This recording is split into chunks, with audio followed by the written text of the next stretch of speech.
Namaste, greetings and karibu to another beautiful episode of Humans on Happiness, a show where we bring you some amazing and motivating stories of happy humans who have made happiness as a habit and a choice for their life. So, sit back, enjoy the show and think about how you can unlock and bring out the happy human in you. You can do this right away by doing one act of kindness. Help me in my mission to spread happy vibes around and share this episode with one person who you think will see value in this episode and actually enjoy it.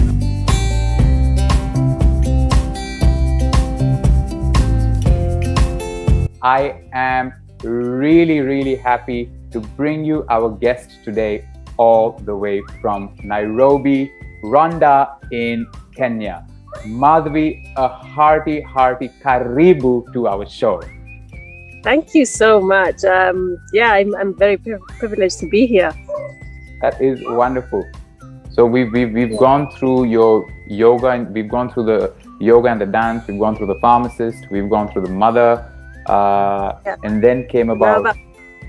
Yes, for the benefit of our viewers, could you give us a brief or a blurb or a bite on what PadMad Kenya is and what does it do today?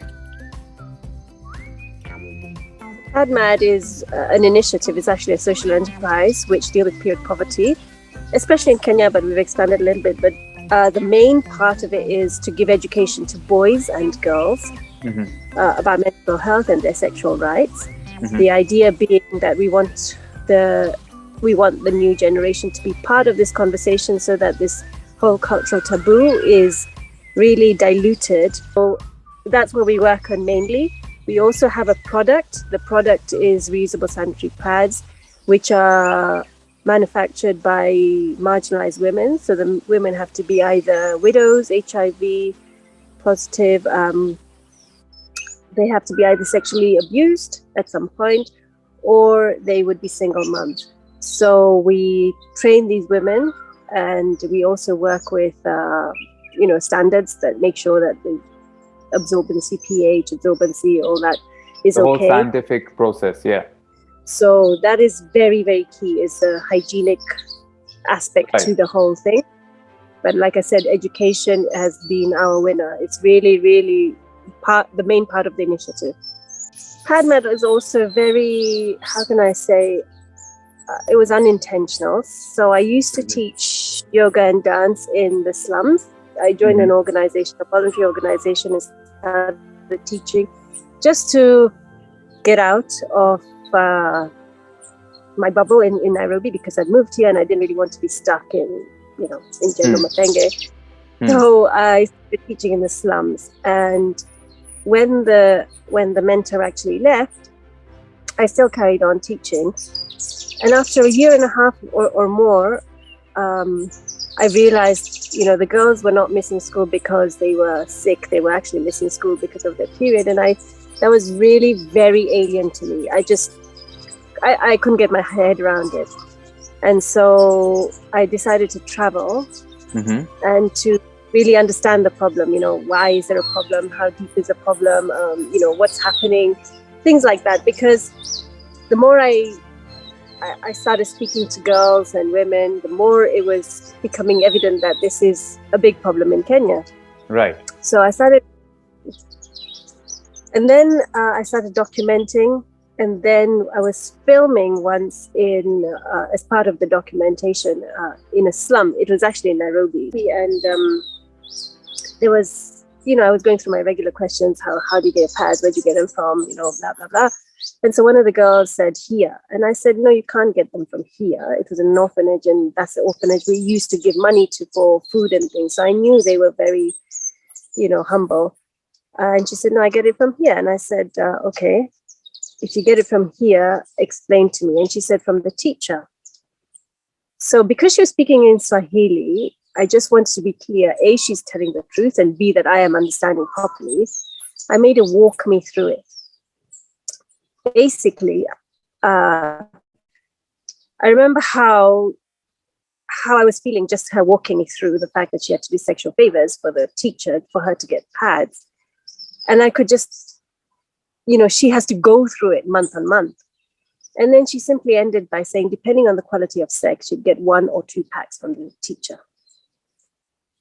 There's so many things, the teacher's still there, she's still there. And so I said, can we get child protection involved? Can we move you from here? Blah, blah, blah. And her answer was the thing which really changed my whole perspective was, Nikosawa, I'm okay because I have food, water, and shelter. And so I decided to do something. And then I spoke to some of my friends in Singapore, and we came up with a plan. Today we have PadMad, and it's very, very frankly, there are so many stories which I hear along the way. Mm-hmm. And when I started working on this, PadMad didn't look like this 2 years ago, but when I first started working like this, I used to hear so many things, just generally things that I would never have fathomed or never have imagined that this is real life for some people. And I really thought about which way we could help sustainably in terms of environmentally friendly, but also giving the girl something long lasting, economical, etc., etc. So we came up with this plan that this is how it's going to look like. And eventually it has looked like what I had expected and what I had planned. It's just, I've just been lucky the way things have worked. But Madhvi, one thing that I'd like to kind of further zoom into, which really piqued my attention, was the story of the girl that you talked about and what you mentioned of your realization that she said as long as she had food, water, shelter, she was Nikosawa, she was fine.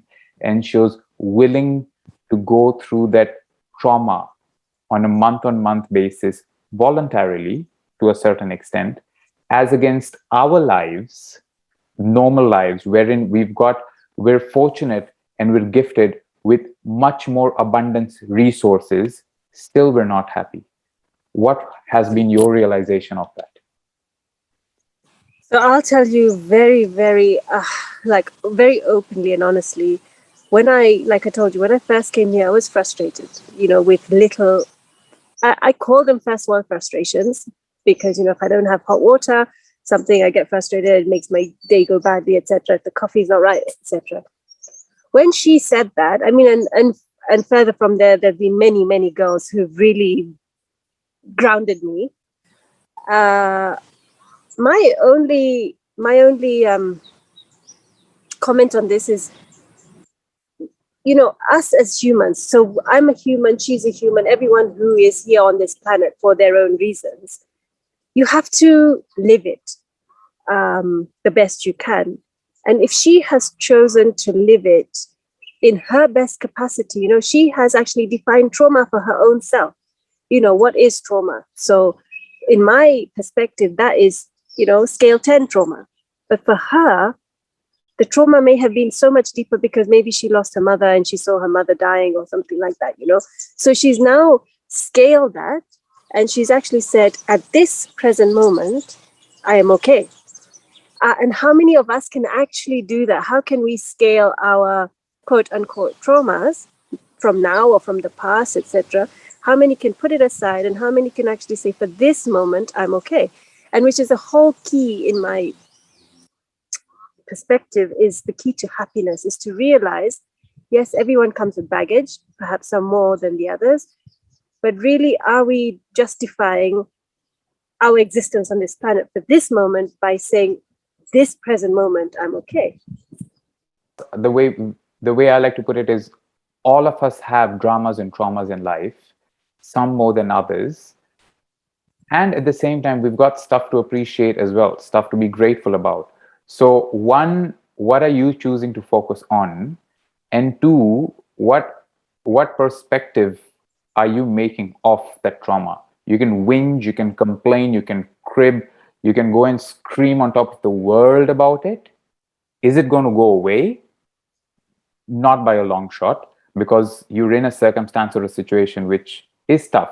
And that's where the story of this girl keeps on coming back, and again, for me personally, that it wasn't the right thing that was happening to her. Could she have done something about it at that very point of time? No. And so many of us are faced with circumstances in life where we really cannot do anything unless there is a external intervention. And in this case, that was you, fortunate for her. But yes, if we just kind of come to terms and kind of focus on the other good things, for all you know, it may help you gain a stronger perspective and will to fight back the trauma. How has the journey of creating this change in mindset been for you? How have you managed to do it with this entire education piece of changing mindsets?